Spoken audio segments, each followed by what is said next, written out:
Hari ini nggak biasa. Hukum Taurat dan kasih karunia. Ya, Her wis biasa itu Her. Dari dulu sapa-sapa sudah itu. Mungkin kita bisa belajar lagi. Ya, ya. Sebelum kita ngomong maju ke topik yang ini, saya mau tanya dulu. Hukum ini hukum apa toh? Ya toh? Kan selalu kita ini selalu ngomong, punya jargon, ya toh?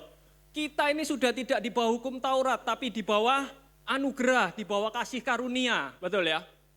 Nah terus hukumnya ini hukum apa? Nah, saya mau tanya, saya naik mobil, terus ada lampu merah, saya terabas. Terus saya di stop sama polisi.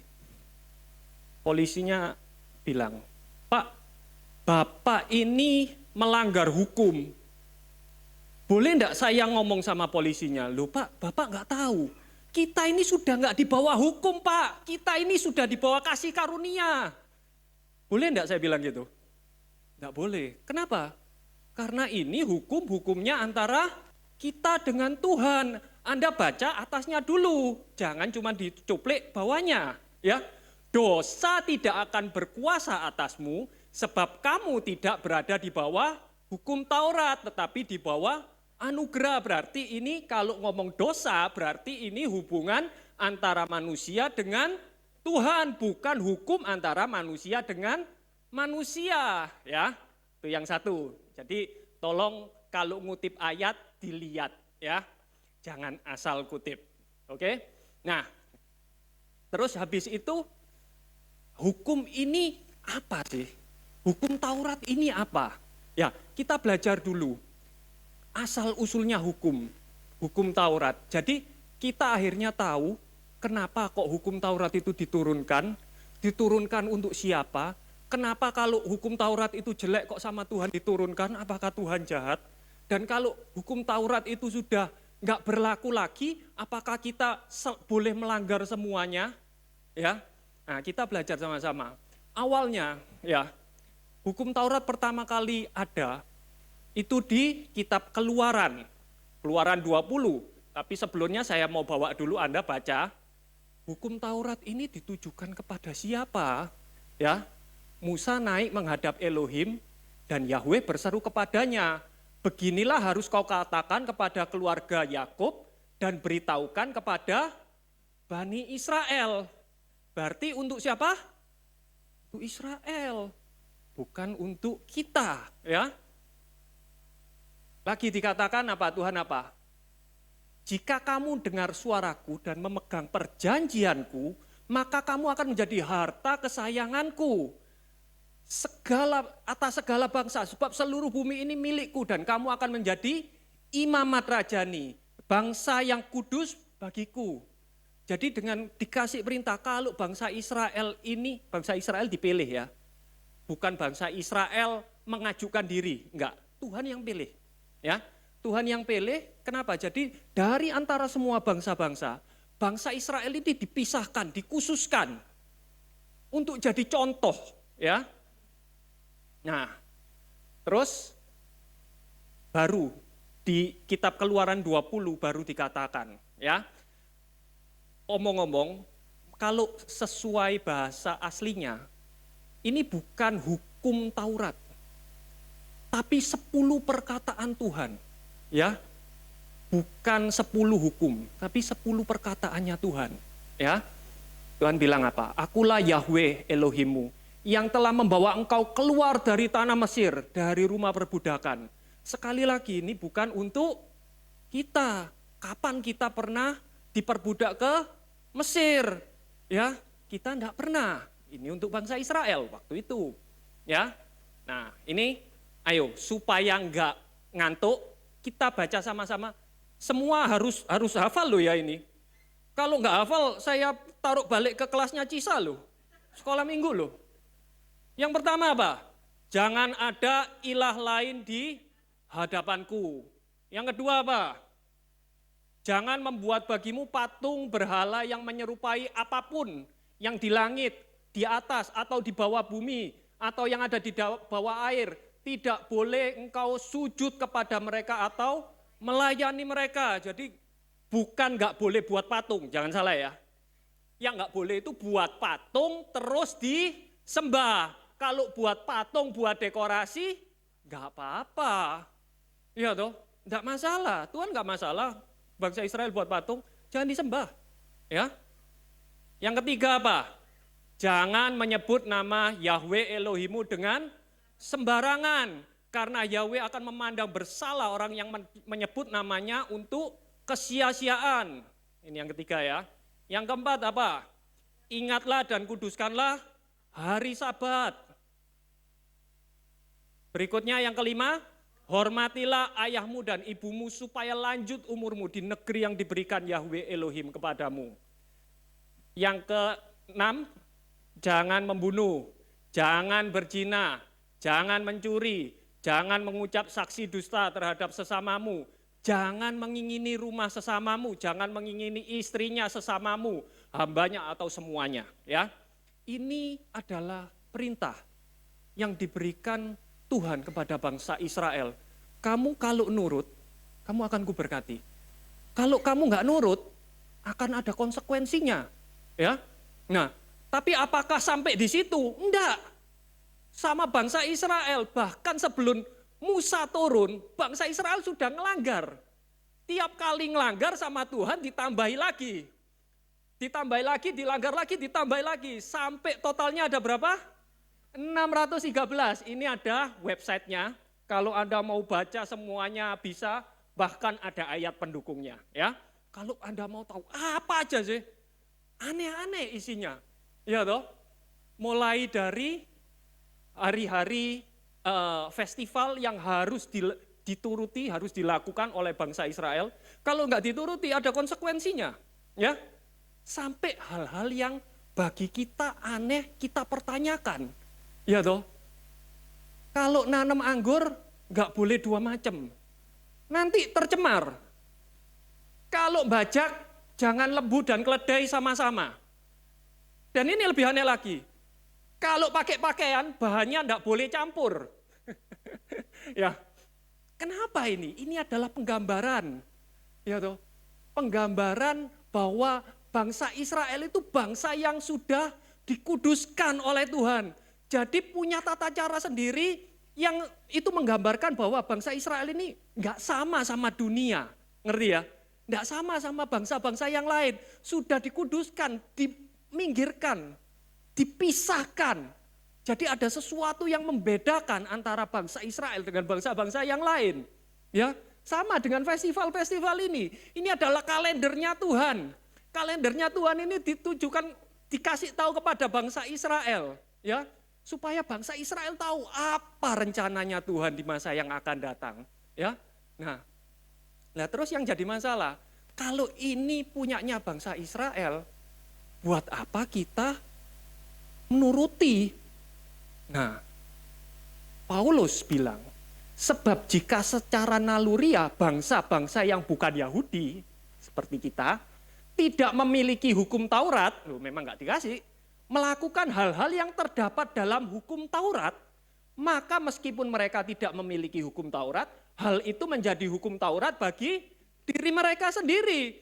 Jadi sebelum bangsa Israel keluar dari tanah Mesir, di Cina itu sudah ada kerajaan Cina, ya, kekaisaran Cina. Dan hukumnya kalau mencuri dihukum, kalau membunuh dihukum. Loh, bukankah itu sama seperti hukum Taurat? Kenapa?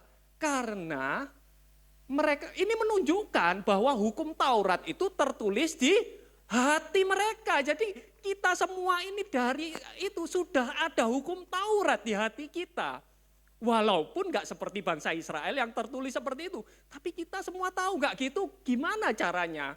Ada hukum sama semua, bunuh nggak boleh, mencuri nggak boleh, mengingini nggak boleh, benar ya? Berzina nggak boleh. Loh, kok sama semua? Nurani mereka memberi kesaksian dan pikiran-pikiran mereka saling menuduh atau saling membela. Karena apa? Elohim akan menghakimi segala sesuatu yang tersembunyi dalam diri manusia. Jadi nggak ada alasan nanti, loh Tuhan, kamu nggak pernah nyuruh kok. Loh, kamu sudah tahu tapi di hatimu kamu tahu, di pikiranmu kamu tahu, itu salah. kenapa kamu lakukan? Amin, saudara-saudara. Jadi nggak ada alasan bahwa kita ini kalau bukan bangsa Israel tidak menuruti hukum-hukum yang sudah ditaruh di hati kita dan pikiran kita sama Tuhan. Sudah built in dari awal. Ya. Nah, terus hukum Taurat ini baik atau enggak? Ya toh? Dikatakan ada gunanya enggak hukum Taurat? Di kitab Roma sama kitab yang tadi, Paulus bilang, orang yang benar di hadapan Elohim bukanlah yang mendengar hukum Taurat, melainkan yang melakukannya. Bahasa Inggrisnya lebih jelas. The doers of the law shall be justified. Orang pelaku hukum akan dibenarkan. Jadi hukum ini fungsinya untuk apa? Membenarkan manusia. Baik enggak? Baik. Tapi yang aneh, ini pasal 2, pasal 3 Paulus bilang, tidak seorang pun manusia dapat dibenarkan di hadapan Elohim dengan melakukan hukum Taurat. Sebab justru oleh hukum Taurat manusia mengenal dosa. Loh, gimana sih Paulus? Pasal 2 ngomong hukum Taurat itu bisa membenarkan.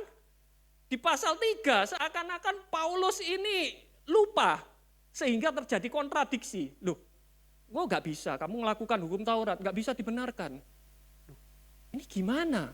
Paulus, ya, ternyata kalau kita baca, baru sama Paulus dikasih tahu, perintah yang seharusnya membawa kehidupan, jadi hukum Taurat, itu harusnya membawa kehidupan. Ternyata bagiku justru membawa kematian. Kenapa? Dosa mengambil kesempatan melalui perintah untuk menipu. Jadi ternyata hukumnya ini tidak salah, hukumnya baik. Membuat orang menjadi hidup, membawa keadilan, kebenaran, tetapi dosa justru menipu sehingga mendatangkan kematian. Dan oleh hal itu juga ia mendatangkan kematian bagiku. Demikianlah hukum Taurat itu kudus. Dan perintahnya pun kudus dan benar dan baik. Jadi apakah itu salahnya hukum Tauratnya? Enggak, hukumnya salah. Yang beri hukum Tuhan kok. Tuhan benar dan baik. Masa kasih hukum yang salah, kasih hukum yang jahat? Ini loh dosa, ini loh yang menipu. Sehingga harusnya kasih kehidupan justru bawa kematian. Ya, jadi tolong bahwa hukum Taurat itu salah, jahat ini tolong dihilangkan. Karena Paulus nggak pernah bilang seperti itu. Paulus bilang hukum Taurat itu kudus, benar dan baik. Ya, nah terus masalahnya di mana? Yang jadi masalah itu bukan hukumnya. Yang jadi masalah itu manusia nggak mampu melakukannya. Paulus bilang kehendak untuk berbuat baik itu ada. Jadi Paulus kepingin, manusia itu kepingin berbuat baik di dalam, tetapi kemampuannya itu loh untuk mengerjakannya itu yang nggak ada.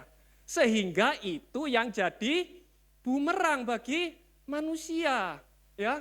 Nah, masa sih hukum cuma 10 gitu toh, masa terlalu sulit toh. Loh, memang kalau Anda baca seperti itu gampang, tetapi coba penafsirannya menurut manusia sama menurut Yesus itu berbeda, ya. Sehingga kita coba baca, kalau penafsirannya Tuhan Yesus, hukum Taurat itu gimana sih? Ya, jangan ditafsirkan secara manusia, ini Tuhan Yesus sendiri. Tuhan Yesus bilang, dikatakan jangan membunuh, ya toh, yang bunuh harus dihukum. Tetapi aku berkata, setiap orang yang menjadi marah tanpa sebab terhadap saudaranya, ia harus dihukum. Siapa yang berkata kepada saudaranya bebal, ia harus dihadapkan kepada Sanhedrin. Dan siapa yang berkata bodoh, ia harus dilemparkan ke dalam api neraka. Jadi bukan cuma bunuh, yaitu bunuh. Anda punya pikiran jelek aja terhadap saudara Anda, terhadap orang-orang sekitar Anda itu sudah dihitung, katanya Tuhan Yesus, sudah membunuh, sudah salah. Marah-marah tanpa sebab. Ya saya enggak tahu Anda, tapi ini yang sering saya lakukan. Saya kalau ada masalah gitu ya, sudah semua orang di rumah itu kena getahnya semua. Siapa yang kayak saya? Ya, marah-marah. Nah ini katanya Tuhan sudah membunuh. Gimana? Berkata bebal, berkata bodoh. Nah ini kapan kita ini sering berkata bodoh? Kalau nyetir. Kalau Anda nyetir, semua orang itu goblok. Yang paling pinter itu yang nyetir, bener gak? Goblok ini. Gak sayang sama nyawanya. Iya toh? Semua orang, bener gak? Berarti semua orang itu membunuh. Bener gak? Repot Tuhan. Terus apa lagi? Dikatakan jangan berzina, ya. Tuhan, enggak pernah saya enggak pernah serong, enggak pernah apa-apa. Tapi katanya Tuhan Yesus, setiap orang yang memandang wanita dengan bernafsu terhadapnya, ia sudah berzina di dalam hatinya. Waduh, ini yang repot. Ya toh? Lihat aja sudah berzina, melihat dengan mengingini itu sudah berzina. Terus gimana? Masa mau merem? Tapi Tuhan Yesus kasih solusinya. Gimana solusinya? Kalau mata kananmu menjerumuskan engkau, cungkil dan buang. Waduh, Tuhan. Kalau gini kayaknya laki-laki matanya buta semua. Kalau, iya toh, daripada kamu dicampakkan dalam neraka loh. Mendingan kamu nggak punya mata daripada dicampakkan dalam neraka loh. Iya toh. Jika tangan kananmu menjerumuskan engkau, potong, buang. Seluruh tubuhmu dicampakkan dalam neraka loh. Kalau kayak gini, semua orang itu nggak punya tangan, nggak punya mata. Iya toh? Mending daripada masuk neraka. Tuhan, solusimu ini bagi aku nggak masuk akal, Tuhan. Iya toh? Nah, coba Anda lihat. Gini aja, bis.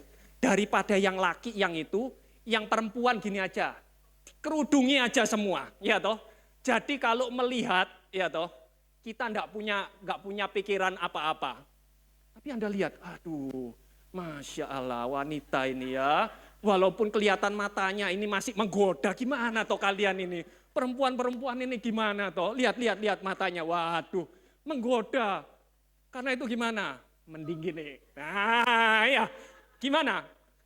Demi supaya laki-laki ini matanya enggak buta, gimana kalau mulai besok kerudungan gini semua? Daripada masuk neraka. Mending sumuk sekarang daripada sumuk di neraka, benar ya? Iya toh. Ini solusi nggak bisa. Iya toh. Kita semua ini kalau hukum Taurat itu kan nggak bisa kita ini. Iya toh. Bukan cuma itu. Jangan sumpah palsu. Penuhilah di Tuhan tertulis. Jangan bersumpah palsu, tetapi penuhilah janjimu di hadapan Tuhan. Tapi Tuhan Yesus bilang apa? Jangan pernah sekali-kali sumpah. Sumpah aja jangan. Repot. Kenapa? Sekarang ini habis pemilu, habis ini yang dilantik itu harus ada yang namanya sumpah jabatan. Anda lulus kuliah kedokteran, ada yang namanya sumpah jabatan dokter. Nah kalau nggak boleh sumpah itu dosa, ini jadi masalah. Iya loh. Terus apa lagi? Yang menampar pipi kanan berikan pipi kiri. Yang dihukum orang yang menginginkan kau dihukum mengambil pakaianmu, berikan juga jubahmu. Kamu disuruh jalan 1 mil, jalan 2 mil. Orang yang minta kepadamu berikan, minta apa-apa berikan. Yang meminjam sesuatu daripadamu jangan nolak. Tuhan, sulit Tuhan. Iya toh? Nggak bisa. Terus apa? Kasihlah musuh-musuhmu. Berkatilah mereka yang mengutuk engkau, perlakukanlah mereka dengan baik yang membenci engkau, dan berdoalah bagi mereka yang mencaci maki dan menganiaya engkau. Supaya apa? Supaya kamu dapat menjadi anak-anak Bapamu yang di surga. Kalau mau jadi anaknya Tuhan, kamu harus melakukan ini semua. Ada penafsiran yang beda. Mau ditafsirkan gimana pun saya enggak bisa. Titik. Benar? Mau ditafsirkan gimana pun enggak bisa. Sulit. Karena itu. Ya toh. Terus apa lagi? Hendaklah kamu menjadi sempurna sebagaimana Bapamu di surga adalah sempurna. Gimana caranya manusia yang hidup dalam daging dosa ini mau jadi sempurna kayak Tuhan? Nggak bisa. Dan kalau nggak bisa, ingat tadi katanya, nggak bisa satu, nggak bisa semua. Itu yang jadi masalah. Ya toh. Karena itu Paulus bilang, kehendak untuk berbuat baik ada. Yang nggak ada itu kemampuannya yang nggak bisa. Iya toh? Dan kalau gagal satu bagian, salah kepada semua bagian. Salah, nggak bisa apa-apa. Iya toh? Nah terus gimana Tuhan? Tuhan bilang Tuhan itu penuh kasih. Yahweh itu pengasih, penyayang, panjang sabar, kasih setianya besar, great of mercy. Yahweh itu baik bagi semua orang dan rahmatnya atas semua perbuatannya. Tuhan, kalau kamu itu baik, ya sudah toh, jangan turunkan hukum ini. Kan sudah, masalahnya selesai. Dan kalau hukum ini sudah terlanjur diturunkan, ya sudah toh Tuhan, dibatalkan kan mari toh Tuhan. Benar gak? Sudah nggak berlaku, manusia nggak mampu, nggak berlaku. Tapi Tuhan nggak bisa gitu. Manusia bisa seperti itu. Contohnya, Anda tahu ini perempatan Kusuma Bangsa, ya, yang rumahnya dekat-dekat sini tahu. Ini Kusuma Bangsa.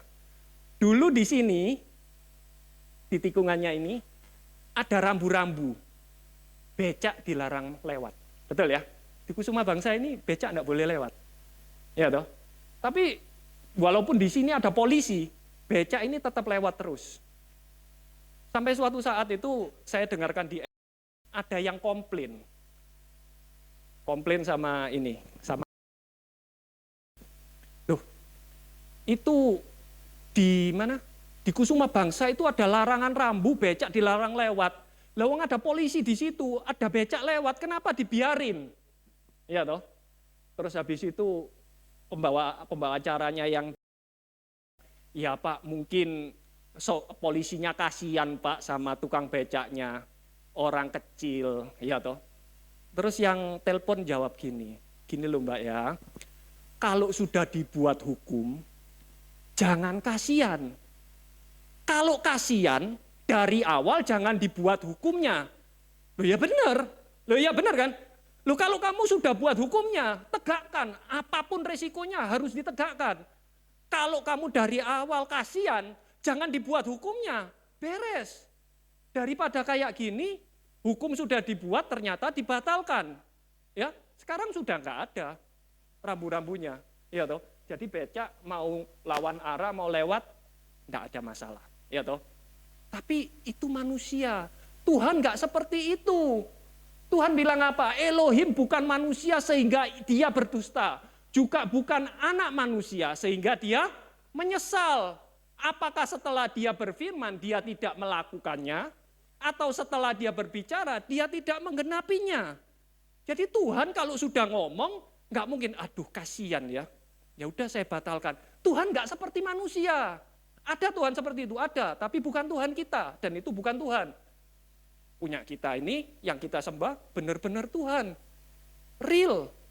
Punya kuasa, punya otoritas. Semua yang dikatakan selalu dikerjakannya, selalu digenapi. Nah terus gimana Tuhan? Tuhan, apakah Tuhan jahat? Enggak. Tuhan bilang apa?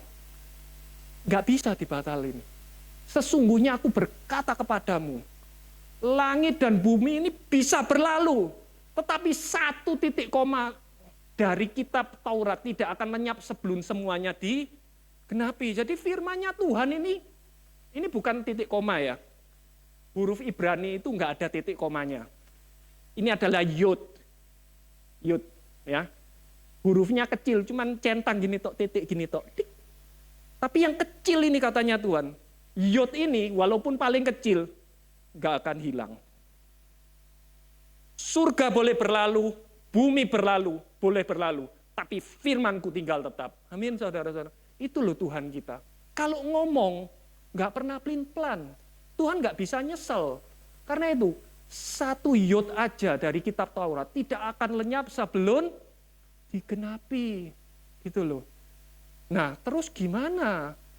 Kok bisa? Solusinya gimana Tuhan? Tuhan itu baik. Karena Tuhan itu sayang dengan dunia ini. Sehingga apa? Dia mengaruniakan anaknya yang tunggal. Supaya setiap orang yang percaya kepadanya tidak binasa. Melainkan beroleh hidup yang kekal. Jadi ini loh, mersinya Tuhan. belas kasihnya Tuhan itu ditunjukkan, bukan membatalkan perkataannya, tetapi tunjukkan dengan apa? Mengaruniakan, dikasihkan dengan rela anaknya. Kenapa kok harus anaknya dikasihkan? Karena hukum Taurat itu bersifat rohani, sedangkan manusia bersifat jasmani. Lah terus gimana caranya menghilangkan hukum Taurat ini yang sifatnya rohani ini gimana? Ingat, Tuhan itu sayang sama manusia, benci sama dosa. Tapi yang jadi masalah, yang masuk neraka itu bukan dosanya tapi manusianya. Benar? Benar. Nah ini terus gimana solusinya? Nah habis dikasihkan, terus apa? Apa yang tidak dapat dilakukan hukum Taurat karena kelemahan tubuh manusia. Jadi manusia ini tadi dikatakan Paulus apa? Lemah. Keinginan ada, kemampuannya enggak ada. Itu loh. Sudah dilakukan Elohim dengan mengutus putranya dalam keserupaan tubuh manusia berdosa. Dan karena dosa, dia menghukum dosa dalam tubuh manusia ini. Dengan demikian kebenaran hukum Taurat dapat digenapi di dalam kita yang tidak hidup menurut keinginan daging, tetapi menurut roh. Jadi hukum Taurat yang tadinya rohani itu ditaruh di dalamnya tubuhnya Kristus yang sama kayak tubuhnya kita ini. Ya. Karena itu bisa dihukum di mana? Di kayu salib. Jadi semua yang rohani itu dibuat menjadi jasmani. Dan yang jasmani ini dihukum supaya apa? Supaya kebenaran hukum Taurat digenapi. Ya, karena itu Tuhan ini harus kirim putranya. Karena cuma putranya yang bisa menggenapi seluruh hukum Taurat itu. Ya. Sampai sini ngerti ya? Ya, oke, lanjut ya. Nah, jadi Kristus ini adalah akhir dari hukum Taurat. Sehingga kebenaran diperoleh bagi setiap orang yang percaya. Ini loh. Jadi akhir. Nah, kalau sudah akhir berarti apakah hukum Taurat itu sudah dilanggar aja? Ya, kita akan belajar lagi. Ya, Dia telah menghapus surat hutang yang menuntut dan mengancam kita dengan segala ketentuan yang berat. Dan itu ditiadakannya dengan memakukannya kepada salib. Jadi yang dihilangkan bukan hukum Tauratnya, tapi ketentuan berat yang mengancam tadi loh. Yang matanya harus dicungkil, tangannya harus dipotong, harus gini, harus konsekuensinya yang dihilangkan, bukan hukum Tauratnya yang dihilangkan. Ngerti ya? Kalau hukum Tauratnya dihilangkan, repot tuh saudara-saudara, gimana? Kita sudah under grace, bunuh orang enggak apa-apa. Kita sudah under grace, berzina, enggak masalah. Apakah seperti itu? Enggak. Konsekuensinya ini loh yang dihilangkan. Ya, ngerti ya? Sampai sini ngerti ya? Bukan hukum Tauratnya dihilangkan, konsekuensi yang mengancam ini loh, yang berat itu loh, itu yang dihilangkan. Ngerti ya? Nah terus Tuhan kenapa kok enggak dari awal langsung dikirim Tuhan Yesus saja? Kenapa kok harus hukum Taurat dulu yang didatangkan? Ya, nah ini apa maksudnya hukum Taurat diturunkan? Apa maksud hukum Taurat diberikan? Hukum Taurat ditambahkan oleh karena pelanggaran-pelanggaran sampai keturunan yang dijanjikan itu datang. Hukum Taurat itu disampaikan melalui malaikat-malaikat kepada seorang pengantara. Siapa? Musa. Jadi hukum Taurat ini ditambah karena pelanggaran-pelanggaran yang dilakukan oleh manusia sampai keturunan yang dijanjikan itu datang. Siapa keturunannya itu? Yesus. Maksudnya gimana, Her? Oke, kita lanjut ya. Karena kalau cuma baca gini tuh bingung, bener? Ya, Kitab Suci menyatakan bahwa segala sesuatu dikurung di bawah kuasa dosa, sehingga oleh iman dari Yesus Kristus, bukan imannya kita, imannya Yesus Kristus. faith of Jesus Christ, ya. Janji itu dapat diberikan kepada mereka yang percaya. Namun sebelum iman itu datang, jadi sebelum Yesus itu datang, kita di bawah penjagaan dan dikurung di bawah hukum Taurat sampai iman yang akan datang itu dinyatakan. Jadi kita ini katanya Tuhan, kita ini di bawah penjagaan, dikurung di bawah penjagaan. Kenapa Tuhan? Ya ini kalau menurut saya, ya mungkin Anda punya penafsiran yang lain. Karena kita ini kayak anak kecil, nggak ngerti. Coba anaknya Juan, masih kecil. Kalau saya enggak pakai anak saya aja, anak saya waktu masih kecil, enggak suka bawa beting itu apa ya? Lidi gitu, sesuatu yang panjang gitu, ditancepin di stop kontak. Bahaya enggak? Bahaya.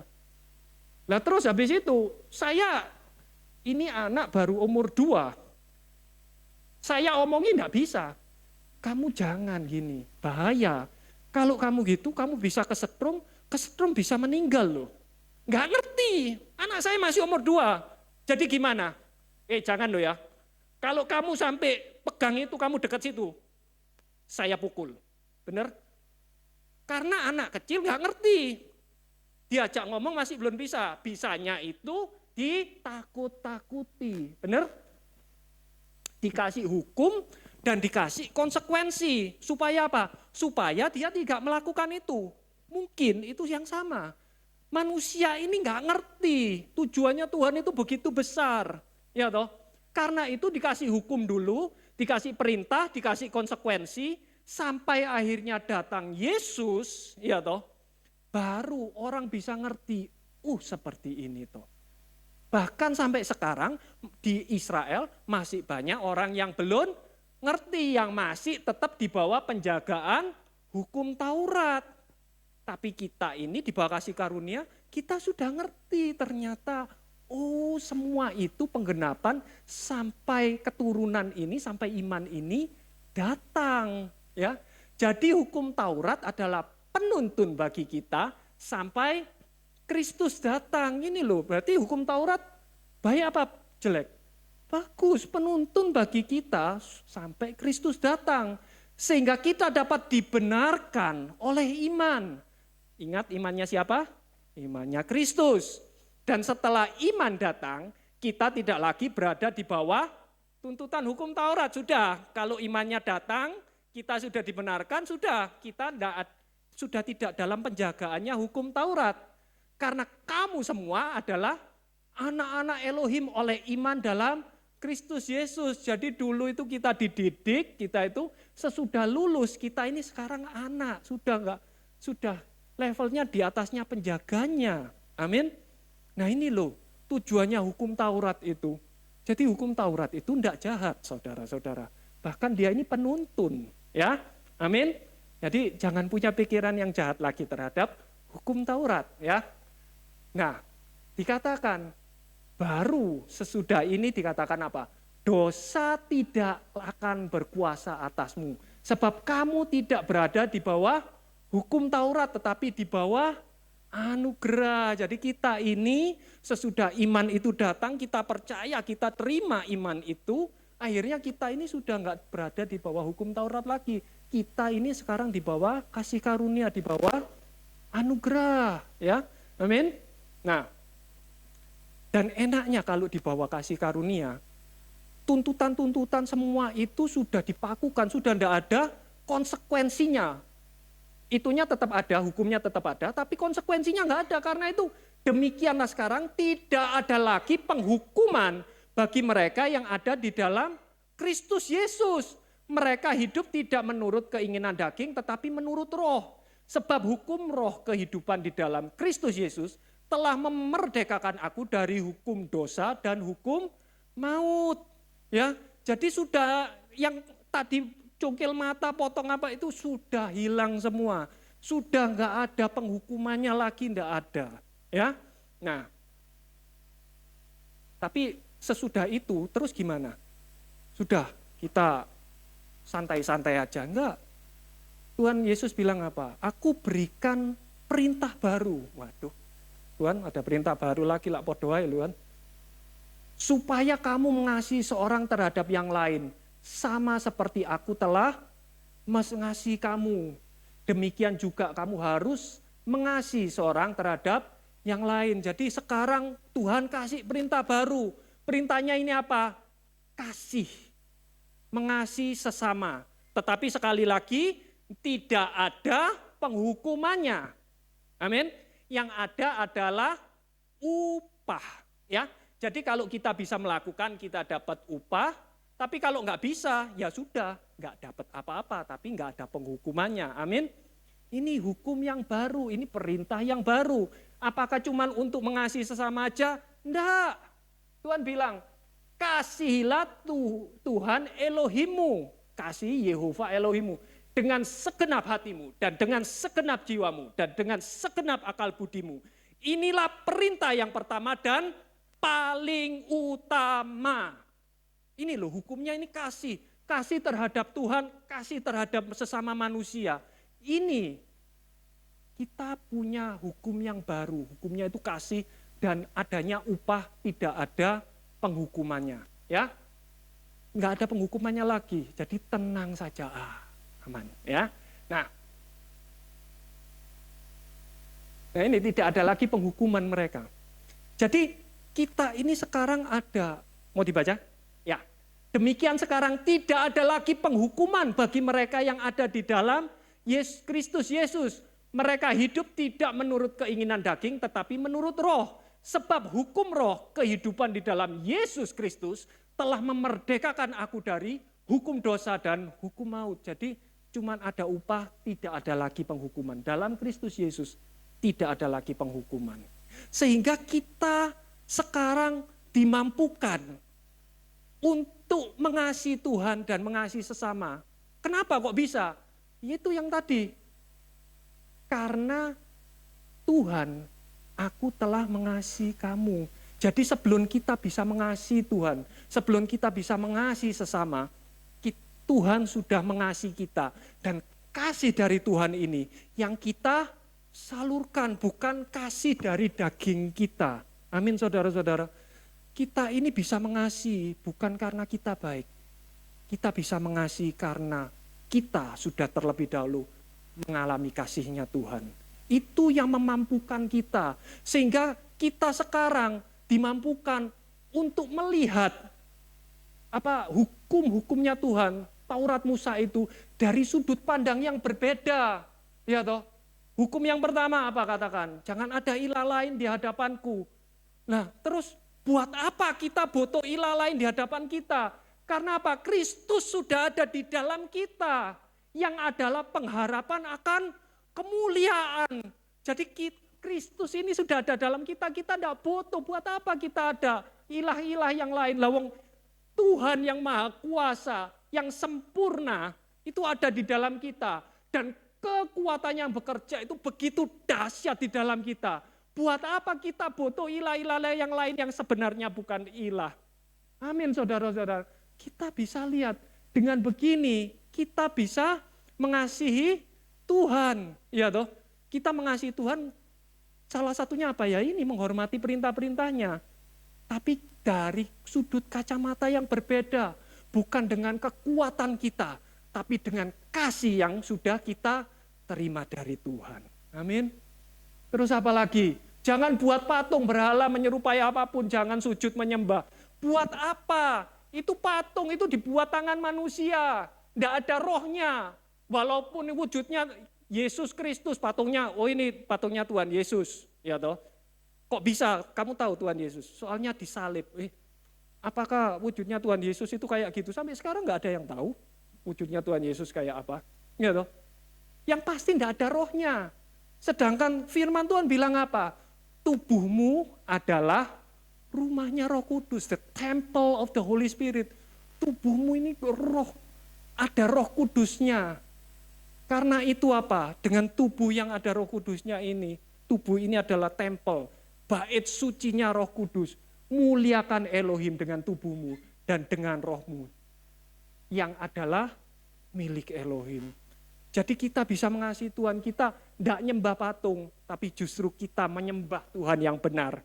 Dengan roh dan kebenaran yang ada dalam kita. Kita lihat semuanya itu dari sudut pandang yang berbeda. Lebih gampang, karena bukan kita yang melakukannya. Ya, terus apa? Jangan menyebut nama Yahweh Elohimu dengan sembarangan. Jangan menyebut namanya untuk kesia-siaan. Ya, kita tidak mau, kita tahu. Namanya Tuhan kita itu Yehova atau Yahweh. Salah satu hukum Musa mengatakan, jangan nyebut nama ilah-ilah mereka, jangan bersumpah demi namanya, juga tidak melayaninya atau sujud menyembahnya. Tapi masih banyak orang Kristen hari-hari ini yang masih menyebut nama ilah-ilah mereka. Ya Allah, Allah itu bukan namanya Tuhan kita. Bukankah itu bersumpah demi namanya Tuhan yang lain, ilah yang lain. Sedangkan Tuhan sendiri bilang, akulah Yahweh, akulah Yehova, itulah namaku. Loh, terus gimana Her? Kalau sudah kadang ngomong, loh, itu sekali lagi nggak ada penghukumannya. Tapi kalau kamu mau mengasihi Tuhan, kalau kamu mau menghormati Tuhan, kamu nggak akan pakai nama yang salah lagi. Amin? Amin. Itu cara kita untuk mengasihi. Kalau Anda, enggak, sulit Her, loh, sulit memang. Bayangkan sudah berapa puluh tahun kita pakai nama itu. Tapi paling tidak ada keinginan untuk berubah. Ya, karena kita sudah tahu yang benar apa. Kalau sudah tahu yang benar, jangan pakai yang salah. Kalau keceplosan ngomong sekali dua kali, enggak apa-apa, sudah itu. Enggak ada konsekuensinya, cuman ini cara kita mengasihi Tuhan dengan menghormatinya. Amin. Ya, terus apa? Ingat dan kuduskanlah hari Sabat. Ya. Loh, kita ini merayakan lebih dari Sabat. Karena apa? Hari raya, bulan baru, hari Sabat itu cuman bayangan dari hal-hal yang akan datang. Hakikatnya ini apa? Kristus. Kita ini di sini merayakan Kristus. Lebih dari Sabat. Sabat itu cuman bayangan. Kita merayakan hakikat yang sebenarnya, kita merayakan Kristus di tempat ini. Kita saling bersekutu, kita memuji Tuhan, kita memuliakan Tuhan. Bangsa Israel merayakan Sabat cuman berdasarkan bayangannya aja. Kita upgrade-nya, kita sesungguhnya, kita ini hakikatnya. Amin. Nah, terus apa? Hormatilah ayahmu dan ibumu. Ingat, ini dikutip. Ini bukan dari Keluaran. Ini dikutip oleh Rasul Paulus sendiri di Efesus. Anak-anak, taatilah orang tuamu dalam Tuhan. Karena itulah yang sepatutnya. Hormatilah ayah dan ibumu. Itu merupakan perintah pertama disertai janji bahwa kamu akan menjadi baik dan berumur panjang di atas bumi. Anda baca 10 perintah. Perintah yang 1-4 itu perintah manusia untuk Tuhan. 5-10 itu manusia dengan manusia. Yang manusia-manusia yang pertama dan satu-satunya yang ada janjinya itu cuman orang tua. Jadi apa? Kalau kamu mengasihi sesamamu, yang pertama kali harus kamu kasih adalah orang tuamu. Itu loh. Selama dia masih hidup. Jangan sampai pada saat mati, sudah meninggal baru, dibuatkan rumah, kuburannya bagus, gini-gini. Enggak ada efeknya. Ya toh, kalau mau menghormati, selama masih orang tua kita masih hidup. Anak-anak, saya ini sudah punya anak, tapi orang tua saya masih ada. Ini berlaku bagi kita semua. Kalau yang punya orang tua, ini berlaku bagi semua. Amin. Tapi sulit Orang tuaku itu enggak seperti orang tuamu Iya toh. Orang tuaku itu enggak bisa, enggak masalah. Inilah perintahku, kasihlah seorang terhadap yang lain sama seperti aku telah mengasihi kamu. Jadi kamu itu sudah merasakan kasihku. Kasihku ini loh yang salurno. Jadi kamu ini mengasihi orang tuamu bukan dengan keinginanmu, bukan dengan dagingmu, tapi dengan kasih yang kita terima dari Yesus. Jadi kalau bukan kita, berarti kita pasti mampu. Nggak ada alasan. Karena bukan kita, tapi kasihnya Yesus. Amin. Nah, terus baru, jangan membunuh, jangan berzina, jangan mencuri, jangan mensuasasi dusta, jangan mengingini. Akhirnya kalau kita tahu bahwa yang mengerjakan di dalam itu bukan kita, tapi Tuhan. Kita ini mampu. Bahkan Paulus bilang apa? Aku telah bekerja lebih keras dari mereka semua. Tetapi bukan aku, melainkan apa? Anugerah Elohim yang ada bersamaku. Jadi yang mengatakan Paulus bilang, Paulus itu concern sekali. Sayang sekali kepada jemaatnya. Tapi Paulus bilang, bukan aku. Itu anugerah, itu kasih karunia, itu grace-nya Tuhan. Yang memampukan aku bekerja bahkan lebih giat. Jadi bukan cuma Paulus bisa mentaati semua perintahnya, bahkan lebih.